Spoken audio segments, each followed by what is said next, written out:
Кралот Салман на Саудиска Арабија го избра својот син Мохамед бин Салман за прв во редот за престолот. 31-годишниот принц доби огромни надлежности во период кога кралството се обидува да изведе радикална реформа на економијата зависта од нафта.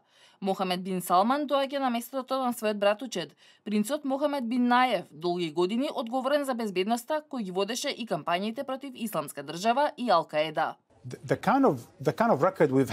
Досието на Мохамед бин Салман во изминативе 2 години им дава многу надеж на многу луѓе, но и многу причини за грижа на многу други луѓе. Од една страна го сметаат за млад, либерален и отворен, вреден и снаодлив и сака да направи нешто.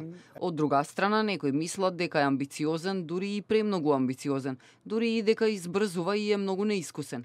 Според експертите, смената доаѓа во исклучително тежок период кога Саудиска Арабија, главниот сојузник на САД во регионот, се соочува со растечки тензии со регионалниот ривал Иран, со катарската криза и војната во Јемен.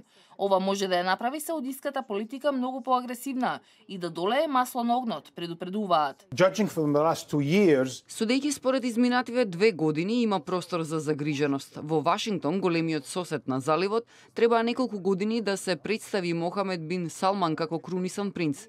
Предходниот Мохамед бин Наев беше американскиот човек во Саудиска Арабија, одговорен за борбата против тероризмот и екстремистите. Затоа Мохамед бин Салман мора да се докаже пред Вашингтон како нивниот нов човек во Саудиска Арабија.